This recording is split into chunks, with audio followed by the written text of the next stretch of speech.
Everybody, what if I told you the problem in D.C. is not that we haven't had enough bipartisanship, we've had too much bipartisanship since the 1990s. Bipartisanship on spending money we do not have, on keeping our borders open, invading sovereign countries, and being indifferent about the destruction of the American middle class. That is a thought crime. Oh, Charlie, it's so divided. No, it's too united. You saw that in the congressional baseball game. They take advantage of us. The Democrats, they say, oh, the Republicans will go along with us. Meanwhile, they don't give an inch. More on that in just a second. We're going to talk about Mike Pence's commentary. I know we got a lot of Mike Pence fans in the audience. Big Mike Pence demo. I want to tell you about Hillsdale. So look, the Republicans were unwilling or unable, 20 of them. I want to be clear. Most Republicans voted for this. I think that's a really important point. And Thomas Massie makes a very technical argument. But if I were to respectfully push back against Thomas Massie, who's been on this program, and I think he's right on a lot of different stuff, you think the Democrats really care about principle? The Democrats are bloodthirsty. The Democrats are indicting Trump and indicting Bannon, and they raid James O'Keefe's apartment. I mean, these people are playing for keeps. We're not even playing the game. No, we are playing the game. We're playing baseball. The Democrats will not take us seriously unless they believe there is a cost to their criminality. If there is a cost to all the indecent acts against the country. Now, the counter argument is like, well, look, we care about principles and they don't, therefore we're better than them. I think that's happy talk. And by the way, I don't think there's anything unprincipled about levying a fine against a traitor who used the chairmanship of the House Intelligence Committee to peddle a lie to destroy a presidency. We're not talking about peddling a fine for some insignificant thing. And Adam Schiff is now running for the United States Senate in California. He very well might become a senator. And Republicans can't agree in the context of Donald Trump being indicted on 37 federal counts. So Mike Pence was asked about this on the Clay and Buck Travis radio program. I am confused. I think Mike Pence should go be a pastor. I think he's a good Christian. He's been loyally married to his wife. He does believe in Christ and the Word of God. I don't know. I do not know why he's running for the presidency. I don't know what constituency he thinks he's going to win over. I don't know why he's doing this to himself. I don't, because it's not going to go well.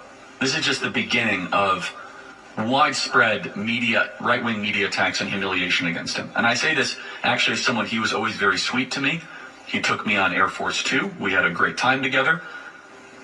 I thought him to be very clear with me. He spoke at our events. I'm just being very honest with I am saying public and private. I have no idea why he's running for the presidency. This is not good for his career. It's not good for the country. And by the way, I'm getting tons of angry messages. Charlie, how dare you say something good about him? I'm just an honest guy. Mike Pence was always very good to me. Okay? I don't know why he's running. And he's totally wrong with how he's handling this document thing. He is just so off the mark. I don't know what constituency he thinks he's going to win over. I don't know what community of voters he thinks he's going to be able to be persuasive to. And so Clay and Buck on their program asked Mike Pence, will you pardon Donald Trump? Play cut 75. Let's presume you're fortunate enough to take oath of office January 2025. You become the next president of the United States. Donald Trump is convicted of what I think you would agree are clearly, to a large degree, political-based charges. Would you pardon him from those federal charges? Well, first off, these are serious charges. And as I said, I can't defend what's been alleged, but the president does deserve to make his defense. And I take the pardon authority very seriously. It's an enormously important power of someone in an executive position. And I just think it's premature to have any conversation about that right now, guys. Oh, man. I'm going to get a lot of hate mail for this, but I don't care. It's true. Mike, just drop out of the race because you were always good to me. I'm telling you, man, you don't want to keep running. This is not going to end well. This is really bad. You're not going to get invited to a Lincoln Reagan Day dinner in rural Arkansas after this. You're not going to get a book deal. You're going to be like Chris Christie on steroids. Just say, you know what? I announced too soon. I'm done. You are totally misreading the room. You are so out of touch with what voters want. You are so out of touch with where the conservative base is. That is a smug answer. That is a DC scripted. Well, these are very serious charges. Oh, man. Clay responds, challenging him, play cut 76. I mean, Matt, look, we either believe in our judicial process in this country or we don't. We either stand by the rule of law or we don't. I just, what I would tell you is I think as someone who has But what I'm hearing is you're fine with Donald Trump being put in prison, sir, and that, to me, since you were his vice president, feels pretty disrespectful. I had a standard rule. I don't talk about hypotheticals. Hold on, talk about hypotheticals. You're running for the presidency, and I got to tell you, Mike Pence, either we trust our judicial process or not. I don't trust our judicial process. Are you kidding me? Mike Pence, you mean the judicial process that just cleared you of documents? They could have imprisoned you, but you're not a threat to them, Mike Pence. You're trying to tell me that you handled everything perfectly. They released you from criminal indictments or threats because they would love Mike Pence, because you stand for neoliberalism and you're polling with 9 people in Iowa. I believe in the same judicial process that has Steve Bannon under indictment, that went after Dinesh D'Souza, that raided James O'Keefe's home, the same judicial process that has a meme maker, Douglas Mackey, going to prison for nearly a decade for a joke. Either we trust the judicial process or not. Wake up call, Mike Pence. Half the country doesn't trust the judicial process in this country. He's an institutionalist defending all this injustice. We got January 6th prisoners rotting in a gulag in pretrial detention. Well, either we trust the judicial process or not. You mean with activist judges that were overturning Trump's executive orders at every turn? No, I don't trust that judicial process. You mean an activist judge like we have in Florida that said, well, gender is what you want it to be. I don't trust the judicial process of what it's become in this country. I don't trust the FBI. I don't trust Christopher Wray. I don't trust the Department of Justice. Mike Pence, you're trying to tell me I'm supposed to trust the judicial process where John Durham issues this book report and nobody goes to jail? What are you trusting exactly, Mike Pence? The answer is he's trusting because he got off for the document stuff and Trump didn't. It works for Mike Pence. He's a beneficiary of this system. And he'll say, oh, well, I handled everything fine and everything good, and Donald Trump mishandled stuff. That is rubbish. That is nonsense. Don't give me that crap. You show me the man, I'll show you the crime. You're trying to tell me there was not one thing that they could have micro-targeted with Mike Pence? If Mike Pence was number 1 in the polls and talking about ending the war in Ukraine, and Mike Pence was talking about closing the border and holding China accountable, and Mike Pence was leading a populist nationalist movement or threatening Schedule F or obliterating the deep state, you're trying to tell me the Department of Justice would have said, actually, you're free to go run for the presidency, pal. And yeah, they do a press release saying that Mike Pence, all investigations are dropped and he happens to just have a presidential announcement 3 days later. No. Donald Trump is saying we're going to have 4 years of retribution. And Mike Pence says, well, these are very, very serious charges. This is why we lose. We got a Republican Party playing baseball, unwilling to hold Adam Schiff accountable. We have a former vice president running against his president. By the way, he calls him my former running mate. Have a little more respect, pal, okay? You were in the doldrums of political irrelevancy until Donald Trump decided to make you vice president.